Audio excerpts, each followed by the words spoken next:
We've got some impressive stats and tactics to convince you to get active or more active on LinkedIn to increase your win rates. Let's talk about it in this episode of Closing Time.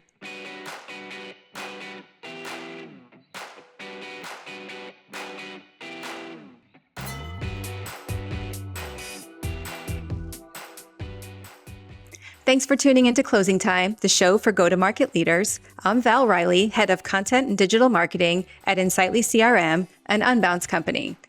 Today, I'm joined by Morgan Ingram, CEO of AMP, a B2B influencer marketing firm. Welcome to the show, Morgan. Thank you so much. Happy to be here. Awesome. I'm going to set the stage with some crazy numbers. 1.6 billion people visit LinkedIn every month. 4 out of 5 people on LinkedIn drive business decisions. Members of LinkedIn have 2 times the buying power of the average online audience. So the business case is there, right? Yeah, clearly those numbers sound pretty good. So,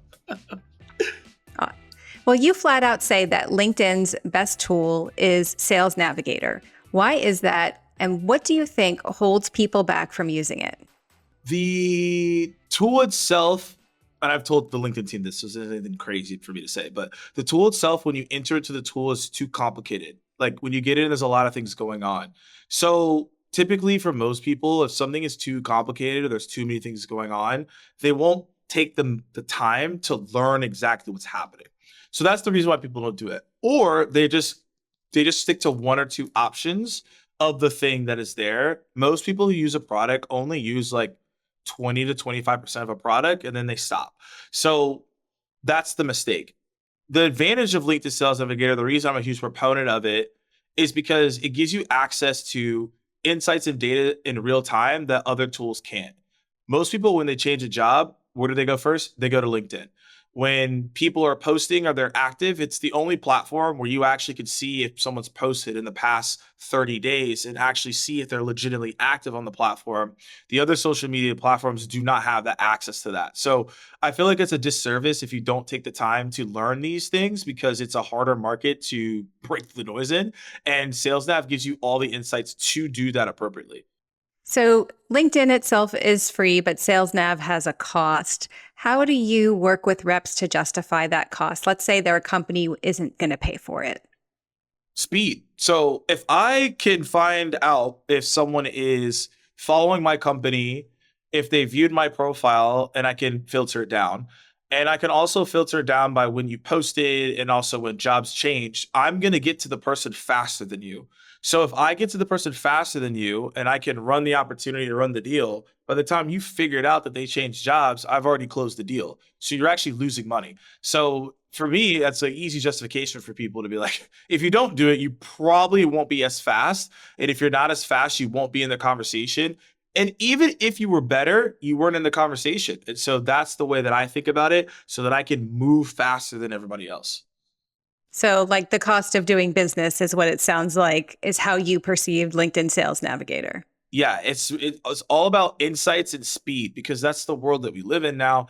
And also as well, like, look, if the regular LinkedIn had this stuff, then that'd be great, but it doesn't. So the way I look at it is in like, if I want to get in front of B2B decision makers and I want to see what they're doing and how they're going about it and creating lists and keeping myself very organized as a rep, this is the best way to do it. Plus with saved searches, you can see if someone has followed your company within a certain time frame. You can see if new people have entered your ICP. You can see when people are changing jobs every week. This is access to information that's low-hanging fruit that you're missing out on it. So I think it's a disservice if you're not taking advantage of it. All right. So you've convinced me. Let's talk about some of the tactics you use. The first one is one you call a boomerang. The boomerang play? Mhm. That's a really fun one. So there's a lot of plays here across the board that you can do, right? To get in front of people and things of that nature. And there's a lot of things that I'll talk about. So the boomerang play can be done in a different variation. My favorite variation of it is when you see someone that has viewed your company, for example. So when you think about LinkedIn, there's a couple components. There's people who follow your company. There are people who will view your profile, and there's all sorts of different stuff. So with the Boomerang, I'm literally just seeing who's viewed my company, and then I can obviously that will come back to me because they follow the company. So the way to do that is you send like a connection request, and it would be like, what content stood out to you the most, right? That's a good way to connect with someone because if they followed your company, they probably checked out your content. However, if they follow my company, it's a good email. Hey, notice you recently followed my company. You've probably seen a couple of work that we've been doing. Then you can mention how you've helped other companies like them, and then you can go to call to action. So that's how it all comes back to you in terms of a boomerang, which is why I call it that. That's another way to stand out. I love it. So here's a tactic you say people should not be using. You call it a 1-2 punch with a value vomit. Yeah, this is like the classic. You send a you send a connection request, and then right after that, you just send a generic message. This is absolutely what you shouldn't do. It's gotten to the point where people tell me like that are decision makers, they'll actually unconnect from you, right? If you send something like this that isn't relevant.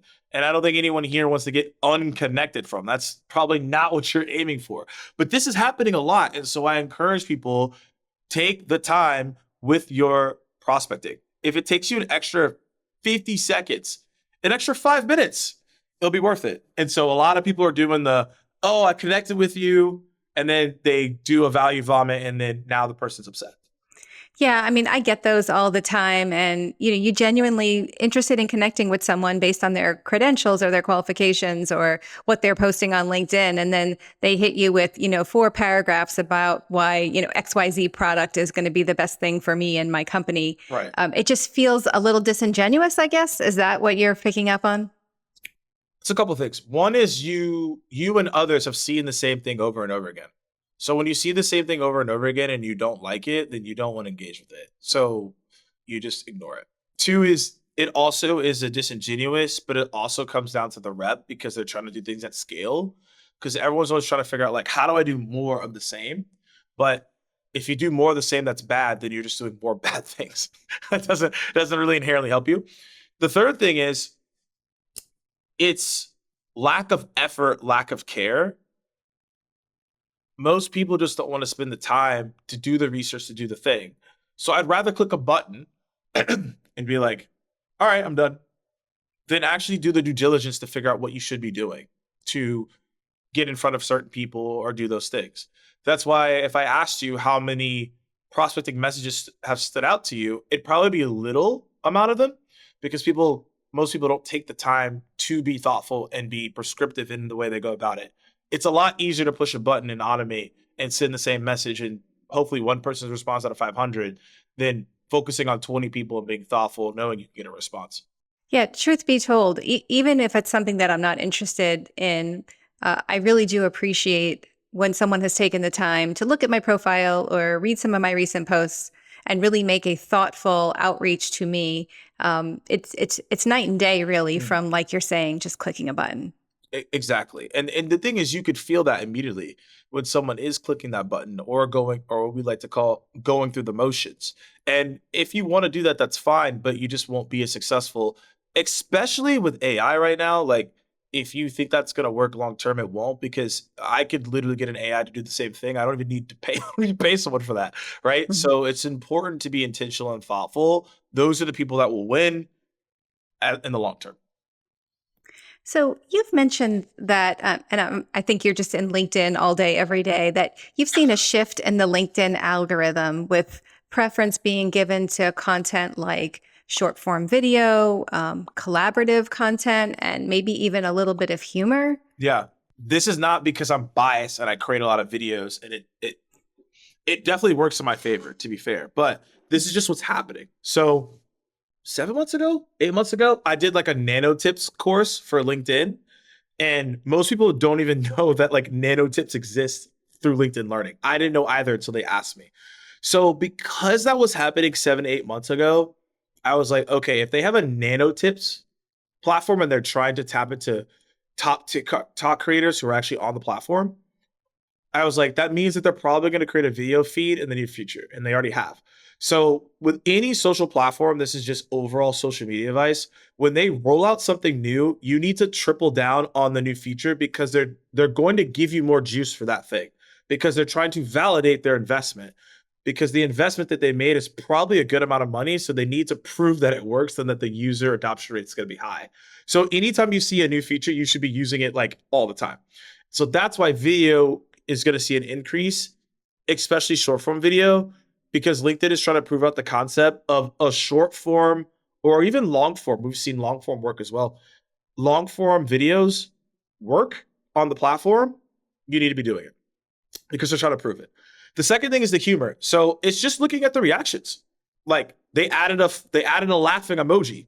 So that probably means that they're probably going to cater towards funny content. Now, the whole premise here is you have to actually be funny. If you're not funny, you might want to change your strategy. But if you are somewhat funny, add it into your posting, right? That's definitely something I would do. And we've also seen an uptick in collaboration. So are you collabing with people? And that means audio events, LinkedIn live events. I've done a couple of these, and that's been really good. I love the audio events. I've been a huge fan of them. I'm looking to do more. Yeah, I think the humor in the algorithm, I mean, I respond to that too, because sometimes LinkedIn can be serious, serious post, serious post, serious post, and then something makes you chuckle and you're definitely more likely to just hit that reaction button. So that's a good point. Exactly. So I would cater your content towards that. We've also, and I didn't say this in my reflection, but we've also seen an uptick in cheat sheets. So that basically just means like, you have it's like a white paper, but it's just like a 1-page thing that kind of breaks down a framework or some type of process. That's also a key thing as well. So I saw one interesting thing that you pointed out, that you've seen a move from virtual connections impacting in-person events. And can you elaborate a little bit on that? Yeah. So LinkedIn and other social platforms can be very noisy. Right? You see a lot of content, you're like overwhelmed, you're like, oh my gosh, I don't know what's going on, right? So more people are starting to do mini events rather than large ones. So there will always be the staple events, yet at the same time, from what I've spoken to clients about and what I'm even seeing in the space, is less people are going to the bigger events and they're looking to curate smaller experiences to connect more with those people in person. So taking the virtual relationships that you're building and truly connecting with those people in person is the route that where we're going. And that is what I recommend people to do. I'm curious, Val, on your end, if you're seeing the same thing from just a marketing perspective, but we've just seen more people go to micro events, building true relationships. And the way they're able to do that is because they've built a virtual brand. So there's some trust there. Now we're just trying to make sure it's deeper. I definitely agree.